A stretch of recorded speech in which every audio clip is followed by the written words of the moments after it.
All right, once again, good afternoon, viewers. Welcome to Prep Station Physics, UTME 2025. All right, today we want to look at scalars and vectors, scalars and vectors. Of course, this is no longer new to any student doing physics, scalars and vectors. So we'll quickly look at what is scalar and vector quantities, what are scalar and vector quantities, then state some trigonometric identities, because the reason for doing this, if you don't know how to use your trigonometric identities, it will be difficult to resolve components in scalars. And then look at application of component method in solving problem. All right. Now, what is scalar and what is vector? A scalar is any quantity in physics that has what? Only magnitude and units.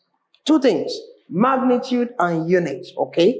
No direction. For example, temperature. I don't need direction to measure my temperature. If I'm sitting down and you measure my temperature, it will be the same as standing or lying down. So any quantity that does not require direction in getting the dimension, they are known as what? Scalar quantities, okay? And then vector quantities are those quantities that requires what? Direction. For example, force, push. If I push you in this direction, let's say this direction is north, you cannot fall to the south direction, okay? If I push you in the western direction, you can't fall to the eastern direction. So quantities that requires direction, they are known as vector quantities. That's the short summary, shortest summary of that. Now let's go to the business of the day. A vector is represented on paper by an arrow. This is very important. A vector is represented on the paper by what? An arrow. Now let me quickly show you what I meant by that. Just a simple arrow. This.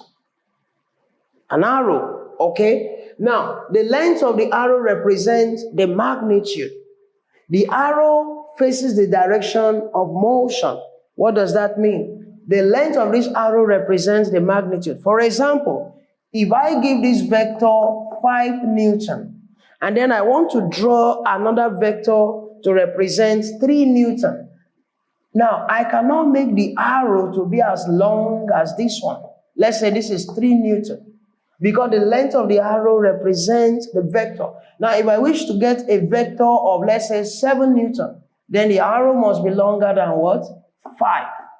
So take note of that. A vector, the length represents the magnitude, and then the arrow faces the direction of motion. So what is happening here is simply that this force is acting to my right. Okay, so 5 Newton to the right. If you are using cardinals, you can say 5 Newton to the east. Is that okay? So direction, the arrow faces the direction of the motion. Now, a vector can be picked up and moved on paper, okay, as long as the length and direction is pointing does not change. Now, we do that a lot in addition of vector. You can pick a vector and then move it on paper, okay? What does that mean? For example, if you have 2 vectors acting this way, now this is vector 1, 3 Newton, this is vector 2, 4 Newton. Now, to represent this vector, I can pick vector 4 and then move it. That is what it means. You can pick a vector on the paper and move it. For example, this is the 3 Newton. I have not changed it. Now, this 4 Newton, I can slide it and move, provided I did not change the direction. So using what is called a tip-to-tail method. Tip-to-tail. Now, what is tip and what is tail? Let's come back here. This arrow, the head of this arrow is called tip, while the end is called tail. This is very important in addition of vector. Now, where you have it as tail, you can also call it initial point. Initial point of this vector. While the tip, you can also call it the terminal point. Terminal point, of course. That is the destination. So if I'm using tip to tail, I can slide, I can pick this vector and move it to another direction by simply bringing it here. Okay, so this is the same vector 4 Newton. Are you with me now? So 3 Newton, 4 Newton. So the resultant will now be calculated from a line drawn from where? Initial to terminal point. So all I need to do is to draw a line, dash line, if you want to, from initial to terminal point. So this represents the resultant vector of this vector here. So that is what this statement is referring to. A vector can be picked up and moved on the paper. Imagine that, moving something on the paper. As long as the length and direction is pointing, does not change, it's allowed. Okay, in addition of vector. Let's move. Now, let's quickly go to some trigonometric identities. Trigonometric identities. Now, to understand this better, let me quickly take you to types of triangle. Of course, we have how many types of triangle now? We have about 4, if you still remember. 4 types of triangle.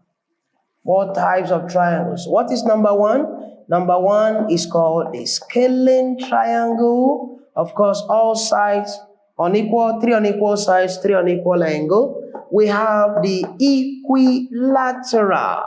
Equilateral, which means equal lines. 3 angles equal, 3 sides equal. Then we have the isosceles triangle. 2 sides equal, base angle equal. Then lastly, we have the right angle triangle. The right angle triangle. Now, the first trigonometric identity is what is called the Pythagoras theorem or the SOHCAHTOA. I will not go into derivation because this is not a mathematics class. Okay, so this is a right angle triangle. Why is it called a right angle triangle? Because one of its angle is 90 degrees. Hope you know that. One of its angle is 90 degrees. All right, so C is called the hypotenuse. C is the hypotenuse. So hypotenuse is the longest side of a right angle triangle that is facing 90 degrees. So if I wish to find the resultant of a vector, for example, C, all I need to do is to apply what is called the Pythagoras theorem. Yep. And what is it all about? It simply says the square on the hypotenuse of a right angle triangle is equal to the sum of the square of the other 2 sides of the triangle, as you can see. So the other 2 sides of the triangle are A and B. So C squared is equal to the sum of A squared and B squared. All right, then this is called the SOHCAHTOA. SOHCAHTOA. Let me quickly write that. I know it's an acronym we have heard before. SOHCAH and then TOA. Now, what does this mean? S stands for sine, O for opposite, H for hypotenuse. C stands for cosine, A for adjacent, H for hypotenuse. T stands for tan, O for opposite, A for adjacent.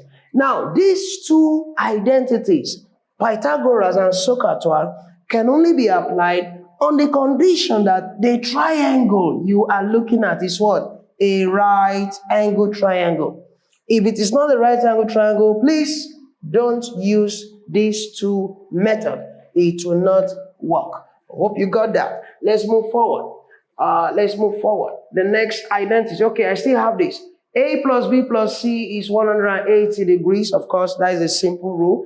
The total sum of the angle in a triangle is 180. All right, let me move to something else then, tan A with all of this. Now, let's look at the other types of triangle. Now, this can be scaling, this can be equilateral, this can be isosceles. Now, if your vector, the resultant vector, after drawing the resultant vector, you are getting something different from a right angle triangle, please take note of this. You are not permitted to use Pythagoras theorem anymore. Pythagoras. You are not permitted to use Pythagoras theorem here, and you are also not permitted to use SOHCAHTOA here. Please take note of that. Once the triangle is not a right angle triangle, don't use these 2 trigonometric identities. It will not work. So you are only left with two other identities, okay? And that is what? The sine rule and the cosine rule. The sine rule and the cosine rule. And these are the formula. Very, very simple to write. Just have it in mind that a triangle has three sides. So we can easily write this formula. Well, let me just show you how to do it. Now, a triangle has three sides. So if I'm writing for A, let's assume we are writing for A. All I need to do is to say A squared equals to. Now, if a triangle has three sides, you have two more sides left. So A squared equals to what? B squared plus C squared minus 2. Then put what you have here, B and C. So B and C, then cos. What do you have here? A. So this will be cos A. I can do the same for B and C. So if I'm going with B squared, let's assume we are writing for B squared. I've taken B, so remaining what? A and C. So you have A squared plus C squared minus 2, what you have here, which is AC, then cos, what you have here, which is B. You can do that for the last one too. So if I'm taking C, let's assume we are calculating for C. Then C squared will be, I've taken C out of three sides of a triangle, so I'm left with A and B. So you put A squared plus B squared minus 2, what you have here, A, B, and then cos, what you have here, which is C. I believe that is very simple. Okay, so let's move forward. Let's move forward. That is the cosine rule. Okay, vector resolution. Vector resolution. Vector resolution. Now, what is vector resolution? It simply means showing the component of vector, showing the component of vector, vector resolution into component. And in a very simple terms, what component refers to is break the vector down into what? X component and Y component. I should have the diagram here. Let me see. Okay. All right. For example, you have this vector. This is a vector now. And what is the coordinate of this vector? 5 kilometer north, 37 degree east. 5 kilometer north, 37 degree east. Now, if you want to draw this vector, what that simply means is you have your cardinals. My right is east, my left is west, up is north, and then down is south. So it means stay on north and then face east. That is the meaning of that coordinate. And then get the angle 37 degrees, okay? So this is representation of 5 kilometer north, 37 degrees. So how do you get the component? And I said the component simply means break down this vector, the red line, into two of what? X component and Y component.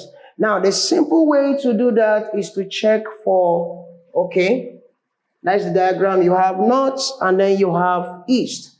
So, Y and X, okay, there's something I'm looking for. All right, so in order to find the component, you can use the SOHCAHTOA because it's a right angle triangle. So what I've done here is, if I'm looking for the sine of this angle, sine from what we have seen from the other page, sine means so, and so is what?